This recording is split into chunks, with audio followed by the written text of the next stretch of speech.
Assalamualaikum warahmatullahi wabarakatuh. Alhamdulillah wahdah, sadaqa wa'adah, wa nasara abdah, wa aza jundahu wa hazamal ahzaba wahdah. Allahumma salli wa sallim wa barik wa zid wa an'im ala sayyidina Muhammad ibn Abdullah wa ala alihi wa ashabihi wa mawalah, la hawla wa la quwwata illa billah, amma ba'd. Allahu Akbar. Allahu Akbar. Allahu Akbar. Allahu Akbar. Insyaallah front persaudaraan Islam siap menghilangkan komunis yang ada di Jawa Tengah. Siapa komunis? Komunis adalah pemikiran yang pada saat ini muncul dari monyet pleret itu.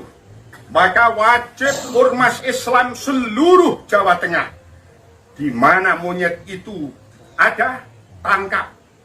Jadi barang siapa menghina para alim, para ulama, mengadu domba umat Islam, apalagi dzurriyyah Nabi Shallallahu Alaihi Wasallam, kalimat-kalimat keluar dari mulut-mulut komunis, siap akan saya lawan. Baik perang secara gerilya atau saya ambil satu persatu, tinggal saya dulu atau mereka dulu. Takbir! Semoga Allah meridhoi front persaudaraan Islam Jawa Tengah bersama ormas lainnya. Semoga dalam bimbingan Allah, dalam rahmat Allah, dalam petunjuk Allah, dan semoga kita dijawab oleh Allah dengan rahmatnya. Jawa Tengah lepas dari komunis. Saat ini meresahkan masyarakat. Kita tidak ada musuh sama umat Islam manapun kecuali komunis yang telah mengucapkan liwat mulut Fuad pleret. Allahu Akbar. Allahu Akbar. Allahu Akbar. Wallahil hamd. Assalamualaikum warahmatullahi wabarakatuh. Waalaikumsalam warahmatullahi wabarakatuh. Tafadhal. Assalamualaikum warahmatullahi wabarakatuh. Waalaikumsalam warahmatullahi wabarakatuh. Jawa Tengah siap memimpin perang beban Fuad pleret. Fuad monyet, takbir. Assalamualaikum. Mas Fakih, siap. Sebagaimana saya kira sudah banyak tahu juga tentang bagaimana provokasi Rizik Syihab yang sekitar 3 harian sebelum hari Idul Fitri, sebelum Hari Raya Idul Fitri, memprovokasi massa, mengobarkan perang melawan rakyat Nusantara yang dia sebut sebagai kelompok monyet gitu. Bahkan menyebut jenderal-jenderal monyet yang ditengarai dibalik atau membackup, ini klaimnya Rizik Syihab. Bahkan kemudian itu provokasi itu dimakan mentah-mentah oleh sekelompok orang pengikutnya, di antaranya di Karanganyar kan, Jawa Tengah, dan di tempat lain, nantang-nantang mempersekusi dan lain sebagainya. Padahal sebelumnya sudah kita tegaskan, kita ladeni tantangan perangnya Rizik Syihab, tetapi bukan kita menginginkan perang bentrok clash dengan sesama anak bangsa pribumi Nusantara.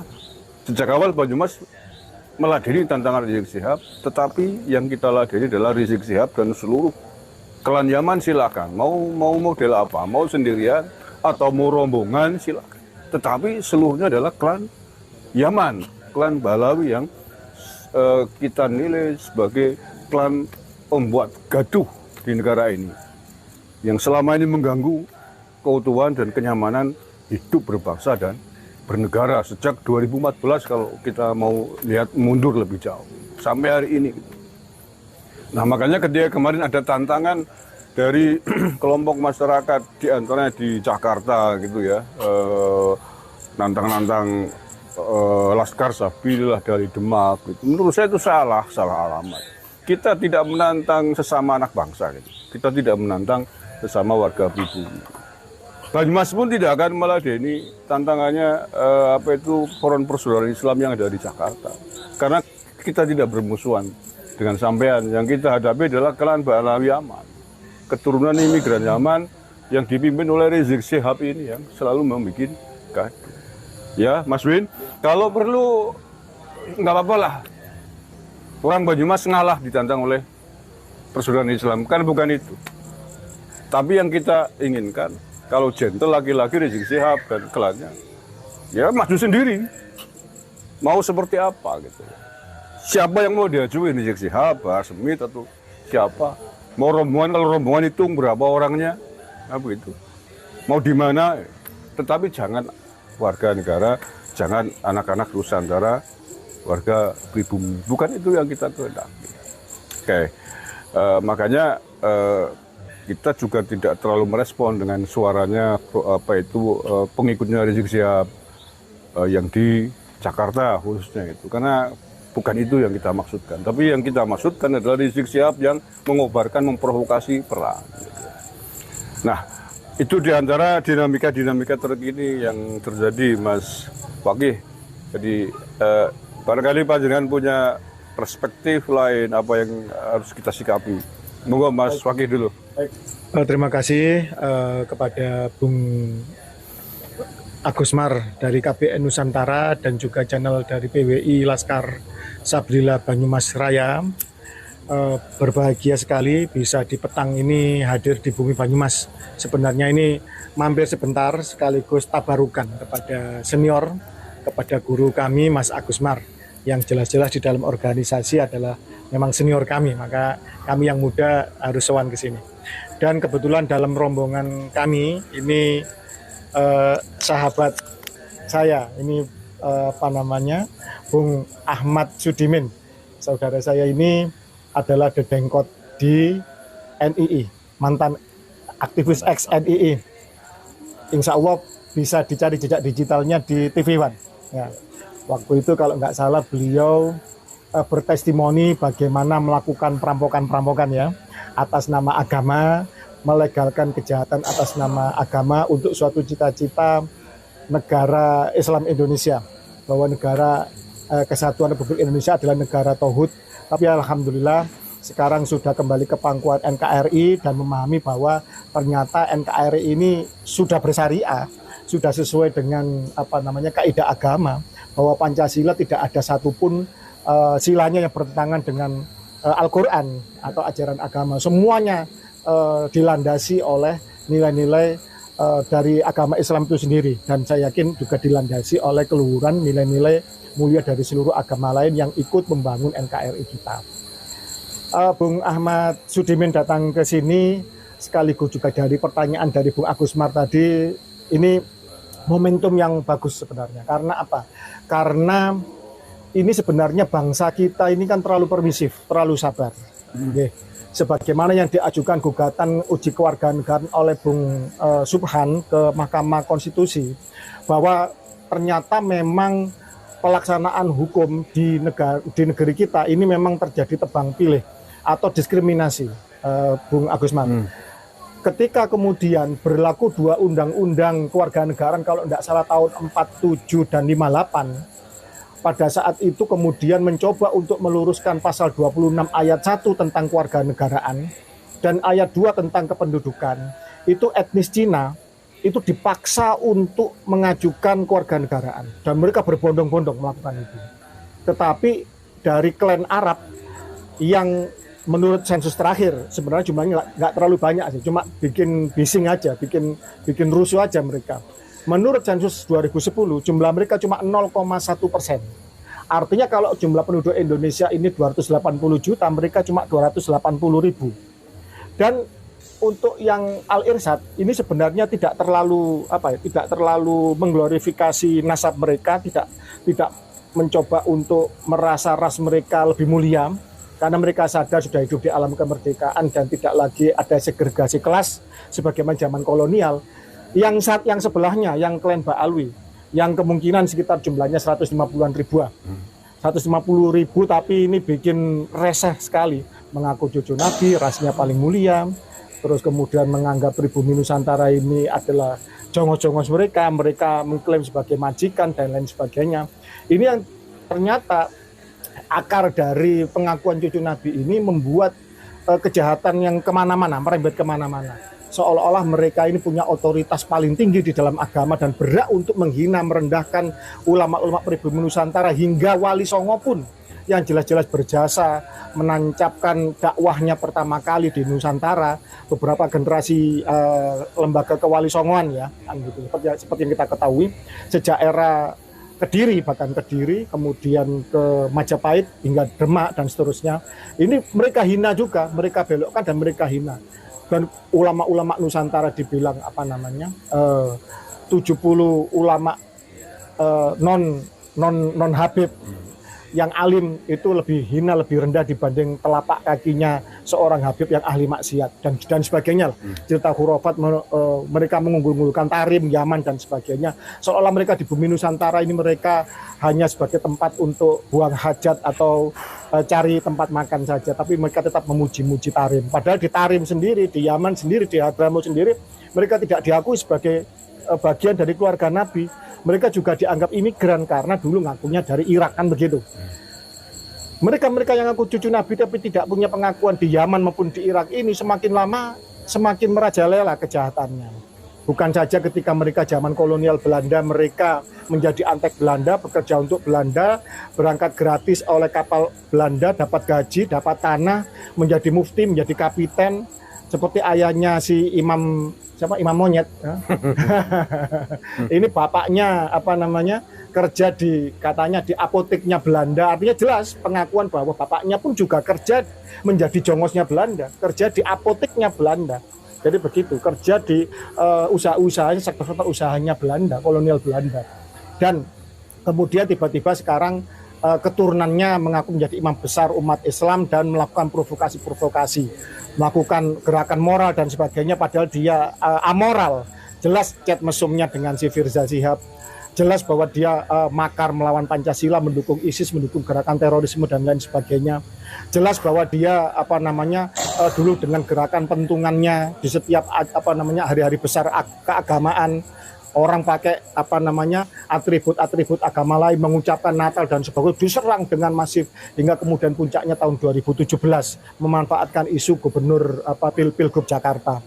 Pada saat itu negara tiba-tiba tersentak kaget bahwa mereka-mereka yang dianggap tidak berbahaya, yang mereka-mereka dianggap ubudiyahnya, muamalahnya sama dengan ormas terbesar Islam NU, kemudian mereka-mereka yang dianggap cucu Nabi dan kita berhusnudzon, ternyata melakukan kejahatan yang hampir-hampir mengancam dan disintegrasi atas nama sektarianisme di dalam republik ini. Kemudian terjadi gerakan kritis untuk melihat keabsahan nasab mereka, dan mereka sudah disodori kitab nasab, disodori bukti sejarah, ditanya isbat nasabnya dan hingga tes DNA. Bahkan di antara mereka Bung Agus Mar juga tahu ada beberapa oknum dari habaib yang sudah telah dites DNA.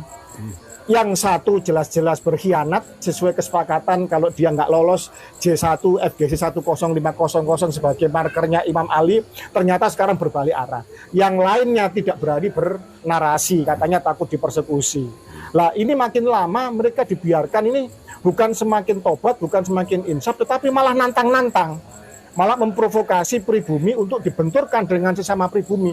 Maka saya sangat sepakat dengan narasi organisasi pejuang kebangsaan termasuk PWI Laskar Sabila Banyumas ya, yang tidak akan meladeni tantangan dari pribumi, tetapi khusus untuk meladeni tantangan perang dari si dari si imam monyet ini, kan begitu. Saya kata imam monyet karena kurang ajar sekali. Dia di negeri orang, mungkin terindikasi dia masih WNA, dia berani menginjak-injak harkat martabat dan memecah belah kebangsaan di Nusantara ini. Ini sudah kurang ajar sekali. Orang Nusantara setelah menjadi mayoritas Islam ini menjadi orang yang lebih sabar, menganut, ngalah, ngalih, baru ngamuk. Mungkin ini kalau dibiarkan, kalau pribumi sudah pada fase ngamuk, saya tidak ngerti apa yang akan terjadi nanti. Mungkin masif akan terjadi operasi-operasi atau mungkin main hakim sendiri di tiap daerah. Itu yang tidak kita inginkan. Ketika rakyat marah, kesabarannya sekian lama sudah terbendung, kemudian diuji coba terus, digarai, atau kemudian kalau bahasa Jawa Timur nyala-nyala terus dikerjain terus, lama-lama kan bisa jebol kesabaran. Nah ini yang kita takutkan. Ayolah pemerintah harus turun untuk menyelesaikan polemik nasab ini. Gampang kok untuk mengkoreksi atau memverifikasi kaidah nasab siapa cucu Nabi dan tidak. Sebenarnya gampang sebenarnya. Cuma kalau ini dibiarkan terus, maka ya jangan salahkan ketika pribumi nanti betul-betul habis kesabarannya. Sebelum pra-Islam, jangan coba-coba imigran di Nusantara ini petentang-petenteng. Menurut Antonio Pigafetta, seorang ilmuwan dan penjelajah Itali, tidak ada bangsa yang pernah dia keliling seluruh dunia yang paling sombong, paling arogan, paling keras kepada pendatang kecuali pribumi Nusantara ini. Jangan coba-coba menatap mata orang pribumi Nusantara, pasti akan dihajar. Kalau melawan pasti akan dibunuh. Ini kesaksian dari Antonio Pigafetta tentang pribumi Nusantara. Begitu Islam datang, kita mengenal Rasulullah kita sebagai penyempurna akhlak. Innama bu'itsu liutami makarimal akhlak. Pribumi Nusantara yang menjadi mayoritas Islam ini kemudian lebih sabar, hingga kemudian menjadi lebih permisif hingga sekarang ini. Tetapi kalau kemudian ini dibiarkan terus, saya yakinnya hakul yakin, watak asli bangsa pribumi Nusantara yang punya harga diri tinggi akan bangkit pasti. Jangan, iya pasti kita akan bangkit. DNA ngamuknya pasti nanti keluar. DNA kita pasti akan marah. Dan ingat, DNA haplogrup G ini bukan DNA petarung dan pejuang. Dimanapun mereka kalah kok. Peradaban mereka, haplogrup G Kaukasus ini hancur lebur oleh Mongol, oleh Kievan terus. Kemudian mereka menjadi budak ke sana kemari. Kalah mereka ini. Mereka hanya bisa menipu dan menipu. Seperti Yuya di Mesir misalnya, menipu untuk menjadi mengangkat, mempengaruhi Amenhotep untuk menjadi Fir'aun misalkan. Pertama kali Fir'aun menjadi Tuhan ya Amenhotep, dikompor oleh si Yuya haplogrup G ini. Dan inilah jangan sampai terjadi. Maka Indonesia ini negeri yang besar, makmur, subur, kaya akan tambang, pertanian, kaya akan plasma nutfah, kaya akan sumber biologis, kaya akan oksigen, bahkan paru-paru dunia. Jangan mau dibodoh-bodohi oleh mereka yang mengaku datuknya hebat, ternyata dari negeri yang sampai sekarang melarat, hancur, lebur, kacau, miskin, gersang. Betul. Di Yaman sana. Jangan mau dibodohi. Orang itu dilihat dari karyanya. Bung Agus Mar dihargai orang karena karyanya, karena prestasinya, karena channel YouTube-nya yang hebat kebangsaan dan diakui oleh semua pemangku negara. Nah, begitu juga Nek Wali Songo dihargai karena apa? Karyanya membangun peradaban Islam yang luhur, yang luar biasa, rahmatan lil alamin. Pada akhirnya murid-muridnya, penerusnya dengan Nahdlatul Ulama, dengan Muhammadiyah membangun NKRI, yang NKRI ini sangat menjadi negeri yang luar biasa. Tapi mana datuk-datuknya Pak Alwi? Hingga sekarang Tarim loh, mengaspal jalannya loh, nggak bisa. Kalau banjir mesti ledok, mesti mesti licin, mesti jalannya nggak bisa dilalui karena apa? Karena bercampur antara tanah liat dengan air hujan dan banjir dan nggak bisa membangun infrastruktur. Ini saya heran dengan pribumi Nusantara yang masih mudah dibodohi. Tanyakan saja kepada junjungan kalian. Ente Beb ngaku cucu Nabi, mana pengakuan dari Yaman? Stempelnya dari Nakoba Yaman mana Beb? Ente katanya dari Irak, minta stempel nasabnya dari Irak. Itu aja simpel pembuktian. Saya ngaku keturunan dari Jogja, saya harus diakui oleh keluarga saya di Jogja. Tidak bisa saya stempel sendiri di Pasuruan atau di Banyumas, kan begitu? Begitu lah. Artinya dengan hadirnya XNI dan tadi udah banyak, ini sebagian sudah bubar di dalam kongko-kongko kita, tapi Bung Sugimin tetap setia untuk ikut dalam podcast ini. Maka monggo Mas Agus, nanti dipertajam narasi tentang kebangsaan kepada XNI yang dulunya melegalkan merampok, membunuh, mencuri, ya kan, segala cara untuk ideologi mereka, tapi mereka sekarang sudah kembali kepada Pancasila, kepada bangsa ini. Monggo dipertajam Mas Agus. Terima kasih. Langsung aja Pak Sugimin, silakan monggo. Sebagaimana yang tadi di awal prolog saya sampaikan lah, dulu kan panjenengan punya paham bahwa negara ini sebelum menjadi negara Islam dikatakan sebagai negara tauhid gitu, yang halal darah, halal hartanya untuk dirampok, sehingga kemudian sejumlah aktivis kelompok radikal tidak hanya NII banyak melakukan kejahatan-kejahatan dengan dalih agama itu. Nah, tetapi alhamdulillah Pak Sugimin hari ini sudah kembali ke pangkuan NKRI.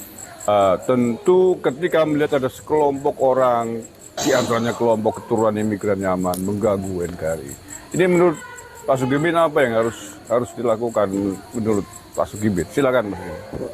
Baik, terima kasih Mas Agus. Assalamualaikum warahmatullahi wabarakatuh. Assalamualaikum warahmatullahi wabarakatuh. Pertama-tama saya akan berterima kasih kepada Mas Win yang sudah memperkenalkan saya dengan Gus Fakih di Jawa Timur. Terima kasih Gus.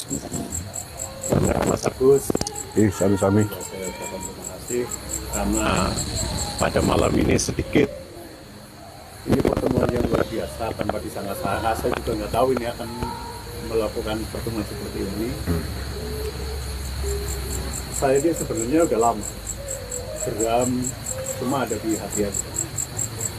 Karena sedikit saya paling sedikit ya 4 tahun masuk di gerakan radikal yang disebut gerakan radikal. Saya masuk gerakan negara Islam Indonesia yang di bawah naungan Al Zaitun. Saya melakukan banyak sekali kejahatan-kejahatan yang saya berpikir bahwa itu pengorbanan saya kepada negara, yang tentunya saya waktu itu yang udah masuk negara Islam Indonesia, melakukan perampokan dan sebagainya. Menurut saya dulu itu halal, karena di luar kelompok saya itu memang dikatakan kafir karena belum bayat kepada kita, harta dan darahnya halal. Selama perjalanan 4 tahun, alhamdulillah saya sadar bertemu dengan teman-teman, dengan Habib, dengan Pak Kiai dan Gus, Ustadz dan sebagainya, akhirnya membuat saya sadar.